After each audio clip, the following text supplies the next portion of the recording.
The Crossbow Cannibal. Welcome back to Crime Bites. I'm your host, Carrie Drobin, and today we're heading to Bradford, England, where a city once known for its industrial spirit became the hunting ground for a sadistic predator, Stephen Griffiths, PhD student, criminology scholar, and a serial killer who harbored a secret so gruesome it would shock even seasoned investigators. This is the story of the Crossbow Cannibal. Stephen Griffiths was born in Dewsbury, West Riding of Yorkshire, England. His parents divorced when he was 13. Nothing remarkable. After that, he and his two younger siblings were raised by their mother, Maura, a phone switchboard operator who was later convicted of fraud and spent time in prison, leaving Stephen with a fractured and unstable upbringing.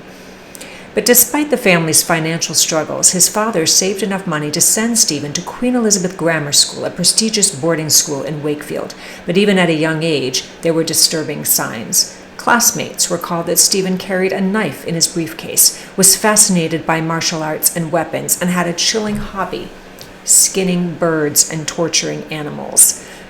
Why does no one report this? By 17, Stephen dropped out of school and returned to live with his mother, but their relationship was strained. Maura was known for bringing different men home, sometimes engaging in intimate encounters in full view of the neighbors, and this fueled Stephen's resentment, particularly toward women. Do you see a developing pattern here? Psychiatrists treated him at multiple hospitals, diagnosing him with various personality disorders, but their warnings went unheeded. One note in his medical file was particularly chilling: "This man is dangerous." The warning signs. At just 18 years old, Stephen was caught shoplifting. When confronted, he pulled out a knife and slashed the store manager's face. He was sentenced to 3 years in youth custody. While incarcerated, he told probation officers and psychiatrists that he fantasized about becoming a serial killer. And yet, despite this terrifying admission, he was released the following year. Instead of monitoring him closely, the system let him slip through the cracks. And over the next decade, Stephen's violent tendencies continued. Big shocker. In 1989, he was caught using an illegal air pistol to shoot birds, then dissecting them. He was sentenced to community service. A year later, he was diagnosed with sadistic and schizoid psychopathy and sent to Rampton Hospital. Still, authorities failed to intervene meaningfully. Then he was convicted again, this time for holding a knife to a woman's throat, and he was sentenced to 2 years in prison. Despite his growing rap sheet, each time he was released, he simply faded into the background, becoming an anonymous danger lurking in the streets of Bradford. Stephen spent years obsessing over serial killers. He idolized Jack the Ripper, the Moors murders, and the Yorkshire Ripper, who, like him, hunted women in Bradford. Then he moved into a small one-bedroom flat in Holmfeld Court, right on the edge of Bradford's red light district. Here he continued his studies, pursuing a degree in psychology at Leeds University before later enrolling in a PhD program focused on homicide studies. Who does this sound like? To the outside world, he was just another quiet academic, but to those who encountered him, he was unnerving. He carried himself with an air of arrogance, often seen walking his pet lizards on leashes. Locals nicknamed him the Lizard Man. He dressed in black, wore sunglasses regardless of the weather, and plastered his tiny flat in plastic sheeting. Dexter. He was preparing for something horrifying.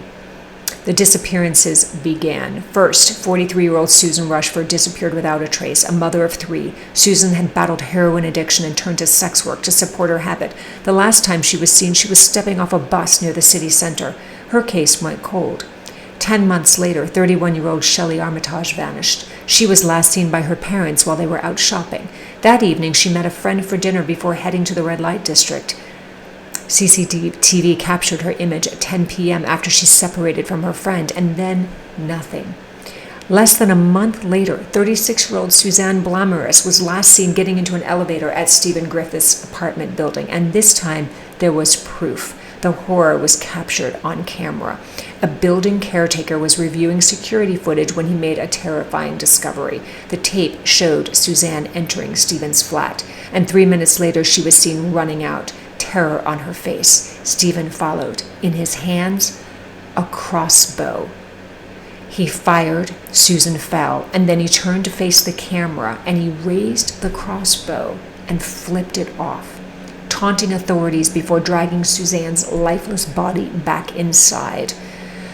What happened next was beyond comprehension. Over the next several hours, Stephen filmed himself as he dismembered Suzanne's body in his bathtub, posing her for grotesque photographs. He placed her remains into bags and later disposed of them in the nearby river.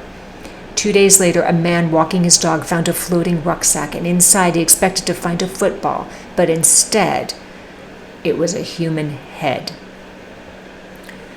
Authorities stormed Stephen's apartment, and inside they found a nightmare: blood spattered across the bathroom and kitchen, dismemberment tools, and a collection of books on serial killers, right? He's not trying to hide. The DNA of all 3 missing women was found throughout his flat, and when questioned, Stephen was proud of his crimes. He admitted to eating parts of his victims and referred to them as his artwork.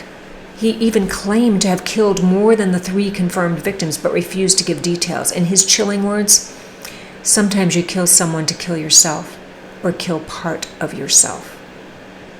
At trial, Stephen, of course, showed no remorse. When asked to state his name, he smirked and responded, "The Crossbow Cannibal." He was convicted of all 3 murders and sentenced to life in prison without parole. He has since attempted suicide multiple times, staged hunger strikes, and was nearly killed in a prison attack. But he remains locked away, his monstrous legacy a dark stain on Bradford's history. This case is a haunting reminder of the dangers that can lurk in plain sight and the system that saw the warning signs but did nothing about it until it was too late. 3 women lost their lives. How many more could have been saved? Thanks for joining me. If you liked what you heard, please like, share, and subscribe to my channel. It helps me bring you more Crime Bites. Meanwhile, stay vigilant, stay informed, and as always, stay safe.